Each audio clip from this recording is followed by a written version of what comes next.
یک پارادوکس عجیب و فلج کننده وجود داره که درست در اوج موفقیت گیرابانگیر بهترین رهبران میشه. هرچقدر دستاوردهای بیشتری دارن، احساس پوچی و اسارت درونیشون هم عمیق‌تر میشه. امروز میخوایم قفل این زندان نامرئی رو باز کنیم و مسیر رسیدن به قدرت آگاهانه رو روشن کنیم. اصلا بیاید با یک سوال خیلی شخصی شروع کنیم. یه سوال که لازمه با خودتون کاملا صادق باشید. چند تا دستاورد دیگه لازمه؟ چند تا صفر دیگه جلوی موجودی حسابتون؟ یا چند پله بالاتر توی نردبون شغلی تا اون صدای مضطرب توی سرتون بالاخره ساکت بشه و به آرامش برسید؟ این سوال شکافی عمیق رو در بنیان موفقیت امروزی نشون میده. خب، این احساسی که ازش حرف میزنیم یک اسم مشخص داره. سندروم کمبود.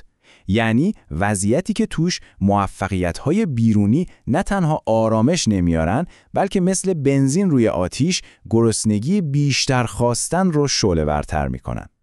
این پدیده به خصوص بین مدیران ارشد و افراد فوق موفق مثل یک اپیدمی خاموشه. این همون صدای خرابکار ذهنیه. همون نجواگر پنهانی که درست توی لحظه پیروزی ارزشش رو نابود میکنه. به شما میگه این موفقیت شانسی بوده، موقتیه و اگه یک لحظه بایستید همه چیز رو از دست میدید. این نجوا دقیقاً همون سوختیه که موتور فرسودگی و اضطراب بیوقفه شما رو روشن نگه میداره. اما نکته کلیدی اینجاست. این یک ضعف شخصیتی نیست. نه، این یک تله است. یک تله جهانی که ما بهش میگیم زندان ذهن.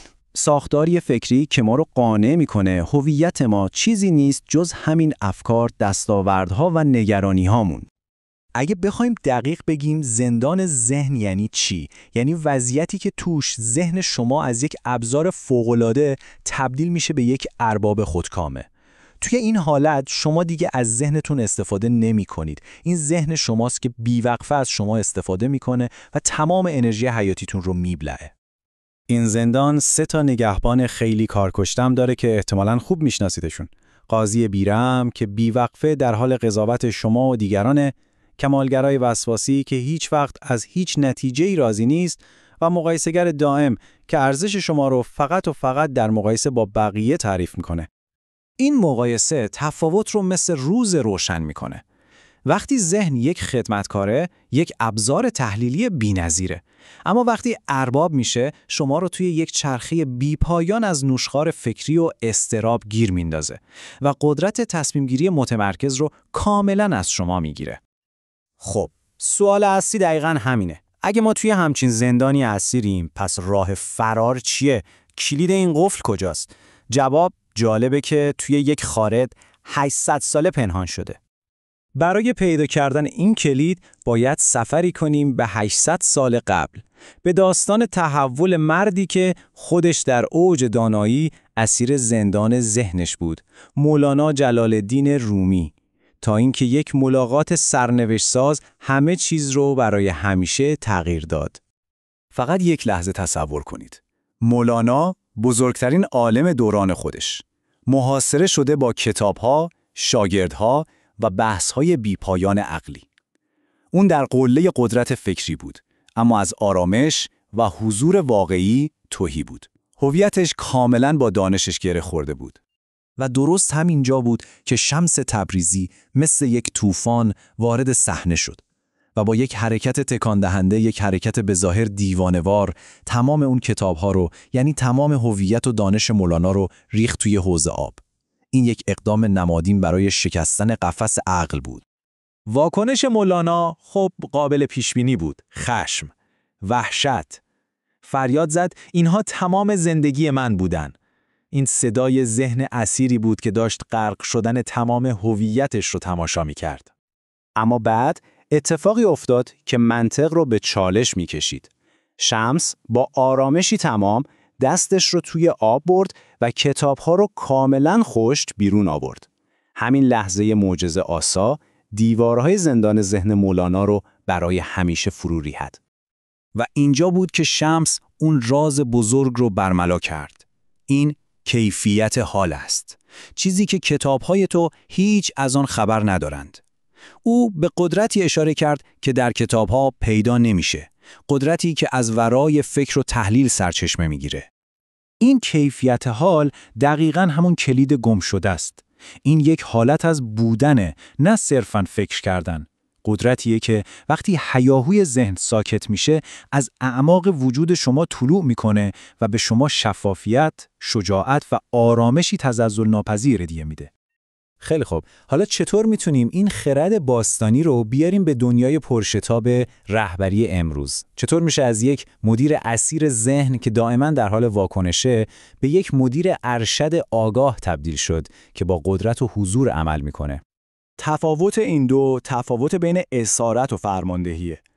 رهبر اسیر ذهنش با نگرانی برای آینده و حسرت و گذشته تحلیل میره. اما رهبر آگاه توی همین لحظه حال لنگر انداخته و فرمانده تمام عیار انرژی و حضور خودشه. تصمیماتش از سرچشمه آرامش میاد، نه از هیاهوی اضطراب.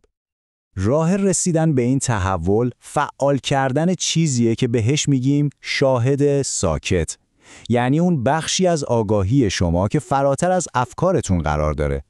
وقتی شما به جای غرق شدن توی رودخونه افکار میتونید از روی پل اونها رو تماشا کنید، اون وقته که از زندان آزاد شدید و به جایگاه قدرت برگشتید. بسیار خوب. پس چطور این شاهد درونی رو بیدار کنیم؟ چطور این سفر رو به شکل عملی شروع کنیم؟ 3 تمرین ساده ولی فوق‌العاده قدرتمند برای شروع این مسیر وجود داره. اول قطع کردن ارتباط. هر وقت یک فکر سمی توی ذهنتون اومد، اسمش رو بذارید و بلافاصله تمام توجهتون رو بدید به کاری که دارید با دستاتون انجام میدید. دوم، لنگر انداختن در بدن. چشماتون رو ببندید و فقط انرژی حیاتی که توی دست‌ها و پاهاتون جریان داره رو حس کنید. این لنگر شما به همین لحظه است. و سوم، تماشای افکار.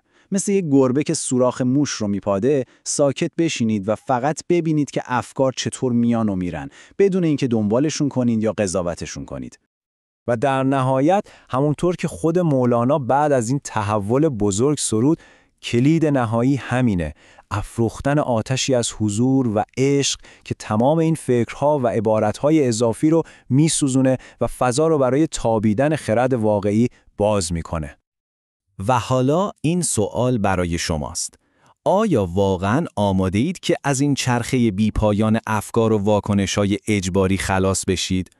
آماده اید که سکان کشتی رهبری خودتون رو با قدرت و آگاهی به دست بگیرید؟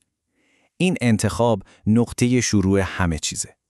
البته که این مفاهیم فقط نقطه شروع یک سفر بسیار عمیق تره.